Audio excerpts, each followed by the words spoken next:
ಈ ಬಾರಿ RCB cup ಗೆಲ್ಲದಿದ್ರೆ ಗಂಡನಿಗೆ ಡೈವರ್ಸ್ ಕೊಡ್ತೀನಿ. ಫ್ಯಾನ್ ಪೋಸ್ಟ್ ಆಯ್ತು ವೈರಲ್. ರಾಯಲ್ ಚಾಲೆಂಜರ್ಸ್ ಬೆಂಗಳೂರು ತಂಡ ಐಪಿಎಲ್ನಲ್ಲಿ 4ನೇ ಬಾರಿಗೆ ಫೈನಲ್ ಅನ್ನು ಪ್ರವೇಶಿಸಿದೆ. ಲೀಗ್ ಹಂತದ ಕೊನೆಯ ಪಂದ್ಯದಲ್ಲಿ ಲಕ್ನೋ ಸೂಪರ್ ಜೈಂಟ್ಸ್ ತಂಡವನ್ನ ಮಣಿಸುವ ಮೂಲಕ ಅಂಕಪಟ್ಟಿಯಲ್ಲಿ 2ನೇ ಸ್ಥಾನಕ್ಕೆ ತಲುಪಿದ್ದ ಆರ್ಸಿಬಿ ನಿನ್ನೆ ಮೊದಲ ಕ್ವಾಲಿಫೈಯರ್ನಲ್ಲಿ ಪಂಜಾಬ್ ವಿರುದ್ಧ ಕಾದಾಟಕ್ಕಿಳಿದಿತ್ತು. ಇದರಲ್ಲಿ ಪಂಜಾಬ್ ವಿರುದ್ಧ ಸುಲಭ ಗೆಲುವು ಸಾಧಿಸಿತು. ಈ ಬೆನ್ನಲ್ಲೇ ಆರ್ಸಿಬಿ ಫ್ಯಾನ್ಸ್ ಈ ಬಾರಿ ಕಪ್ ನಮ್ದೇ ಎಂದು ಸಾಮಾಜಿಕ ಜಾಲತಾಣಗಳಲ್ಲಿ ಪೋಸ್ಟ್ ಅನ್ನು ಸಹ ಮಾಡ್ತಾ ಇದ್ದಾರೆ. ಇದರ ನಡುವೆ ಆರ್ಸಿಬಿ ತಂಡದ ಮಹಿಳಾ ಅಭಿಮಾನಿಯೊಬ್ಬರ ವಿಚಿತ್ರ ಪೋಸ್ಟ್ ಒಂದು ಸಾಮಾಜಿಕ ಜಾಲತಾಣದಲ್ಲಿ ಸಖತ್ ವೈರಲ್ ಆಗುತ್ತಾ ಇದೆ. ಹೌದು, ನಿನ್ನೆ ಮಲ್ಲನ್ಪುರದಲ್ಲಿ ನಡೆದಿದ್ದ ಪಂಜಾಬ್ ಮತ್ತು ಆರ್ಸಿಬಿ ಪಂದ್ಯ ನೋಡಲು ಮೈದಾನಕ್ಕೆ ಆಗಮಿಸಿದ ಈ ಮಹಿಳೆ ಈ ಬಾರಿ ಆರ್ಸಿಬಿ ಟ್ರೋಫಿ ಗೆಲ್ಲದಿದ್ದರೆ ತನ್ನ ಗಂಡನಿಗೆ ವಿಚ್ಛೇದನ ಕೊಡುವುದಾಗಿ ಪ್ಲೇ ಕಾರ್ಡ್ನಲ್ಲಿ ಬರೆದಿರುವುದು ಸಾಮಾಜಿಕ ಜಾಲತಾಣಗಳಲ್ಲಿ ಸಖತ್ ವೈರಲ್ ಆಗ್ತಾ ಇದೆ.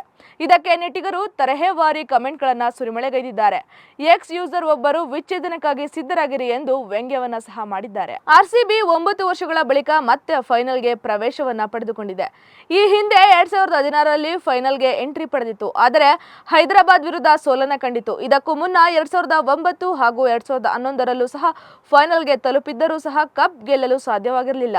ಈ ಬಾರಿ ಆರ್ಸಿಬಿ ಮೇಲೆ ನಿರೀಕ್ಷೆಗಳು ಸಹ ಹೆಚ್ಚಾಗಿವೆ. ಅಭಿಮಾನಿಗಳು ಸಹ ನಿರೀಕ್ಷೆಯಲ್ಲಿ ಕಾತುರತೆಯಿಂದ ಕಾಯ್ತಾ ಇದ್ದಾರೆ.